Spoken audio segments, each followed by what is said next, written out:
히브리서 야고보서 1장 1절에서 4절 말씀 같이 보겠습니다. 신약성경 야고보서 1장 1절에서 4절까지 말씀 우리 한 목소리로 함께 보도록 하겠습니다. 시작. 하나님과 주 예수 그리스도의 종 야고보는 흩어져 있는 12지파에게 문안하노라. 내 형제들아, 너희가 여러가지 시험을 당하거든 온전히 기쁘게 여기라. 이는 너희 믿음의 시련이 인내를 만들어내는 줄 너희가 알미라. 인내를 온전히 이루라. 이는 너희로 온전하고 구비하여 조금도 부족함이 없게 하려 함이라. 아멘. 여러분, 성도들도 인생을 살아가는 가운데 많은 인생의 굴곡 가운데 놓여지게 됩니다. 어떨 때는 경제적인 문제가 오기도 하고요. 어떨 때는 남편이 속삭이기도 하고요. 어쩔 때는 아내가 문제를 일으키기도 합니다. 어쩔 때는요, 부모님 때문에 힘들 날도 올 수 있어요. 어떨 때는요, 직장에서 잘리는 아픔을 경험하기도 합니다. 아니, 하나님의 자녀인데 왜 이렇게 힘든 인생 살아야 됩니까? 하나님, 저 하나님 자녀 맞는데 왜 이렇게 고통당해야 되죠? 라고 하는 질문을 할 만큼 사실 문제 당할 때가 있죠. 저도 그게 항상 궁금했습니다. 나 예수 믿는데 하나님 자녀 됐는데 하나님 왜 우리 집은 맨날 이래야 돼요? 이런 질문들이 있잖아요. 하나님, 나 하나님 자녀 맞다면서 왜 내 인생은 늘 이렇게 실타래가 꼬인 것처럼 꼬여 있나요? 도대체 어디서부터 어떻게 풀어야 될지 모르게 엉켜있는 실타래 보시면 여러분들 짜증나잖아요. 제 인생을 보면 제가 그랬어요. 너무 꼬여있다 보니까 어디서부터 풀어야 될지 모르겠는 인생. 그쵸? 근데 더 중요한 건 뭐냐? 다른 사람은 다 잘 되는 것 같은데 나만 그런 것 같아. 이게 제일 큰 문제입니다. 사실은요. 근데 여러분, 그거 착각 중에 착각인 거 아십니까? 다 포장하고 있고 아무 문제 없는 것처럼 행동하고 얼굴 표정 보이니까 그런 것처럼 보이죠? 여러분, 고통 없는 가정 없고 힘든 일 없는 인생 없다는 거 꼭 기억하십시오. 그렇다면 왜 하나님은 하나님의 자녀들에게 이렇게 고통과 아픔을 주실까? 이게 중요한 문제겠죠. 우리는 이것을 시험이라고 표현했습니다. 하나님이 고약한 성격이 있으셔서 여러분들 골탕 먹이려고 하는 게 절대 아니라는 거예요. 하나님은요, 모든 일을 행하실 때 항상 한 가지 기준이 있습니다. 그게 뭐냐? 우리가 예수가 그리스도라는 사실을 알며 구원과 영생의 축복을 누리길 원하시는 것. 이게 하나님 마음속에 있는 한 가지 소원이에요. 그리고 하나님은 모든 것들을 통하여 합력하여 선을 이룬다라고 말씀하십니다. 그 말이 뭐지요? 하나님은요, 고약한 성격 가지고 여러분들 골탕 먹이려고 문제와 어려움을 주시는 게 절대 아니라는 것입니다. 그 문제를 통하여 더욱더 예수가 그리스도라는 복음 안으로 깊이 들어가길 원하시고, 그 모든 문제를 통하여 하나님은 합력하여 선을 이루어 나가신다는 거예요. 그치요? 그래서 여러분, 오늘 읽은 성경에 보니까 우리가 도대체가 이해할 수 없는 말이 나옵니다. 시험 당하거든 뭐 하라 그러죠? 기뻐하라. 이래 되어 있습니다. 여러분, 시험이 왔는데 어떻게 기뻐합니까? 문제가 빵 터졌는데 어떻게 감사합니까? 절대 그럴 수가 없어요. 그치요? 하지만 오늘 우리가 말씀을 나누는 가운데 우리 성도님들이 왜 시험 가운데 기뻐하고 감사해야 되는지 그 이유를 반드시 발견하시기 바라고, 응답받는 우리 귀한 성도님들 되시면 참 좋겠습니다. 여러분, 시험을 주시는 데 이유가 있다고 하십니다. 세 가지를 말씀하셨거든요. 사도행전 6장에 보니까 초대교회가 이제 세워져 가지고 막 전도의 역사가 일어나고 있는데, 헬라파 과부와 히브리파 과부가 서로 반목하는 일이 생기게 되었어요. 왜냐니까 이렇게 물건을 서로 통용하고 돈을 서로 나누어 쓰고 교회 내에서 이러한 문화가 생겨났는데, 이게 가만히 보니까 헬라파 사람들이 그 혜택을 받는 거에서 약간 뒤처지게 되는 거예요. 왜냐니까 교회 지도자들과 교회에 중심되는 사람들이 히브리파 사람들이다 보니까. 그래서 헬라파 사람들이요, 조금은 불이익을 당하게 된 거예요. 그러니까 서로 싸우게 된 거죠. 그때 하나님은 사도들이 그것 때문에 골머리를 썩고 있었어요. 하나님이 7 집사를 딱 세우셔서 어떻게 하게 하셨죠? 오직 기도와 전도에 전무하게 하셨습니다. 교회에 온 문제를 통하여서 교회가 진짜 해야 될 일을 할 수 있게 하나님 만드신 거 있죠. 여러분들에게 오는 시험거리를 통하여 하나님은 여러분들 인생을 하나님이 원하시는 인생으로, 하나님께 영광 돌릴 인생으로, 하나님의 소원을 이루어 나갈 인생으로 바꿔가시는 줄로 믿습니다. 이게요, 하나님이 우리의 고삐를 틀고 방향을 잡아주시지 않으면은요, 엉뚱한 데로 가버려요, 우리 인생이요. 소를 처음에 고삐 채울 때 얼마나 아파하고 얼마나 고통스러워하는지 아십니까? 하지만 그 고삐 때문에 소는요, 방향을 잃지 않게 되는 거예요. 하나님은 우리에게 시험거리를 주시지만 그 시험거리 때문에 우리는 반드시 응답받아야 될 인생의 방향을 놓치지 않는 것입니다. 그러면 여러분, 시험거리가 문제라고 할 수 있겠습니까? 아니죠. 그 시험은 도리어 여러분들의 인생을 복되게 하는 것입니다. 그래서 하나님은 우리 인생을 가장 중요하고 가장 맞는 길로 인도하신다는 사실 꼭 기억하시기 바랍니다. 또한 사도행전 4장 17절에 보니까 복음 전하는 베드로가 환난과 핍박 가운데 놓이게 되었습니다. 근데 희한하죠. 고통과 환난과 핍박이 오면 올수록 더욱더 예수 그리스도가 베드로 마음속에 깊이 뿌리내려지게 되는 거예요. 여러분, 원래 베드로는 어떤 사람이었습니까? 예수를 3번이나 부인했던 사람이에요. 근데 성령 충만함이 임하고 나서 베드로는 전도자로 변하게 되었습니다. 나중에는요, 순교를 당하는 순간까지 복음을 전하는 그런 전도자로 바뀌어지게 되었어요. 하나님은 베드로의 인생을 완전 복음의 사람으로, 오직 그리스도의 사람으로 바꿔나가신 것입니다. 참 희한하죠. 우리가 응답받고 있을 때 하나님이 이 복음 깊이 깨닫게 하시면 얼마나 좋습니까? 참 희한해요. 저희 아버님 불신자 때 돈 많이 버셨어요. 완전 불신자 가정 가문이었는데 물려받은 거라고는 빚밖에 없는데 그거 다 갚으시고, 그 다음에 이제 그때 당시에 우유 대리점, 그러니까 집집마다 우유 안 먹는 집이 없었거든요. 근데 저희 아버님이 그 흐름을 잘 타시는 바람에 우유 대리점을 여셔가지고 돈을 많이 버셨어요. 정말 많이 버셨어요. 그러니까 저희가 완전 찢어지게 가난하게 살았었는데, 아파트 안성에서 제일 큰 평수에 아파트가 생기고 차가 생기고 그 다음에 제 지갑에 현금이 생기고 막 이런 응답들이 막 오게 됐거든요, 불신자 때.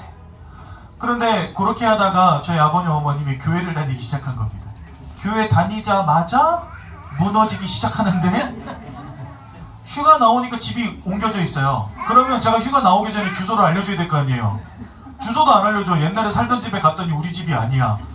그래가지고 엄마한테 전화했더니 야, 이사 갔다 이러시는 거예요. 그래서 어디로 오라 그래서 갔더니 안성의 이상한 골목으로 들어가기 시작하는데 뭐지 하고 가보니까 다 무너져가는 귀신 나올 것 같은 집으로 가 있는 거예요. 그래서 엄마, 여기가 우리 집이야. 그러니까 우리 집이래요. 왜 여기 와 있어? 그러니까 아버지가 사업이 망해가지고 다 잃어버렸다는 거예요. 아니, 예수 믿기 시작하면 더 잘 되잖아요. 예수 믿기 시작하면 더 응답받아야 되잖아요. 근데 희한해요. 있던 것까지 다 잃어버린 거예요. 그런데 저희 아버님 어머님이 처음 믿음 생활 하실 때 주일날 교회 가면은요, 정말 믿음 좋은 성도님인데 평일날 교회 밖으로 나오면 불신자보다 못한 거예요. 저희 아버님 토요일 저녁까지 술 드시고 새벽까지 술 드시고 다음날 주일 예배 가서 강단 위에 올라가서 기도하시는데 장로님들보다 더 잘하시는 거예요, 기도를. 술 냄새 싹 가리고 가가지고 앉아있는데 이건요, 너무 믿음 좋은 사람이야. 완전 나이로운 신자 된 거 있죠. 하나님이요, 언제 복음 깨닫게 하셨는지 아십니까? 사후 완전 쫄딱망해서 돈 다 가져가고 두 분 다 실용불량자 됐을 때 저 서울에서 복음운동 하시던 산돌교회 사모님을 만나게 하셨어요. 그래서 저희가 복음 안으로 들어갔다니까요. 여러분, 저는요, 돈 잃어버린 것보다 우리가 복음 안으로 들어오게 더 감사하더라고요. 돈 좀 가지고 살았으면요, 아이고 배부르게 등따시게 살았겠지요. 그런데 평생 전도와 선교의 축복을 알지 못하고 운명과 사주팔자와 사단의 노예로 살아갔을 운명과 인생이었을 건데, 하나님은요, 그 몇 푼 안 되는 돈을 지불하고 우리를요, 복음 안으로 들어오게 하신 거 있죠. 저는요, 그 몇 푼 안 되는 돈이라 생각합니다. 왜요? 하나님이 복음 통하여 우리에게 주신 축복에 비하면 그거 아무것도 아니에요. 그러니까 이 시험은 우리로 하여금 복음으로 각인되게 하시는 하나님의 사랑이 그 속에 있는 것입니다. 또 사도행전 8장 1절에 보니까 스데반이 환난받아서 흩어진 모든 이스라엘 백성들을 통해서 저 사마리아 땅까지 복음이 증거되게 됩니다. 사도행전 1장 8절의 말씀이 그대로 성취되어짐을 보여주시는 거죠. 여러분, 이게 무엇입니까? 하나님의 계획 아닙니까? 여러분들의 인생을 통하여 하나님은 하나님의 계획을 이루어 가십니다. 시험이라고 하는 것을 통하여서. 아마 환난이 없었으면 이스라엘 백성들 저 예루살렘에 꽁꽁 뭉쳐가지고요, 절대 떠나지 않고 거기 계속 있었을 거예요. 그런데 하나님의 환난을 통하여 다 흩어버리신 겁니다. 뭐 하시려고요? 지역마다 복음의 비밀을 알게 하시려고, 지역마다 복음의 빛을 비추시려고. 제가 여러분 8년 동안 게임 중독성이 있었다 하지 않았습니까? 근데 어느 날 갑자기 어머니가 저한테 밥 먹으러 가자는 거예요. 그래서 제가 너무 좋다고 이제 따라 나섰죠. 근데 어머니가 가방을 하나 들고 나가세요. 캐리어를. 근데 엄마 이게 뭐야? 그러니까 말을 안 해줘. 그냥 차에 타, 밥 사줄게. 그런데 밥을 먹으러 한참을 가는 거예요. 엄마 이상해, 왜 안성 밖으로 나가? 그러고서 인천공항으로 달리는 거예요, 차가. 인천공항 거기 라운지에 가면 추어탕 기가 막히게 하는데 엄마 그거 먹고 싶어. 뭔가 이상한 낌새를 차리긴 했는데, 저 필리핀으로 추방했다니까요. 누가요? 엄마가. 제가 그런 환난과 고통을 당했습니다. 근데 여러분, 필리핀이 저에게 응답의 땅이었던 거 있죠. 저보고 가라 그러면 절대 안 갈 건데 그냥 강제로 보내버리셔요. 누가요? 하나님께서. 뭐 하라고요? 복음 안으로 깊이 들어가라고. 세계복음할 전도자로 준비되라고. 여러분에게 시험거리는 무엇입니까? 하나님의 계획을 이루어갈 중요한 통로가 되는 줄로 믿습니다. 여러분, 옆에 있는 사람과 한번 인사합시다. 시험은 하나님의 사랑입니다. 시험은 하나님의 은혜입니다. 그러니까요, 여러분, 시험이 올 때 감사하세요. 그리고 시험이 올 때 하나님의 소원이 뭘까를 한번 생각해 보십시오. 하나님께서 여러분들을 위한 최고의 축복을 마련하신 줄로 분명히 믿습니다. 그렇다면 여러분, 태영아 가정에 주시는 시험은 무엇입니까? 여러분들은 하나님 아버지 앞에서 얼마나 중요한 사람들인지를 반드시 기억하셔야 됩니다. 여러분, 생각해 보세요. 여러분들이 어린이집에 아이를 보낼 때 아무데나 막 보내지 않습니다. 가보시고 선생님은 어떤지 확인하고, 시설은 어떤지 확인하고, 음식은 어떤지 확인하고, 커리큘럼이나 교육과정은 잘 따르고 있는지 확인하고, 주위의 평판은 좋은지 확인하고, 그렇게 해서 다 좋다 판단이 됐는데도 불구하고 여러분들 아이들 보내놓은 다음에 체크하고 또 체크하고 또 체크하잖아요. 왜 그러죠? 누가 가는 곳이기 때문에? 그 무엇보다도 소중한 여러분들의 자녀가 가는 곳이니까 여러분들 관심 갖고 볼 수밖에 없잖아요. 대충 보냅니까? 아이고 애기 가니까 좋다, 그냥 나는 나대로 놀자.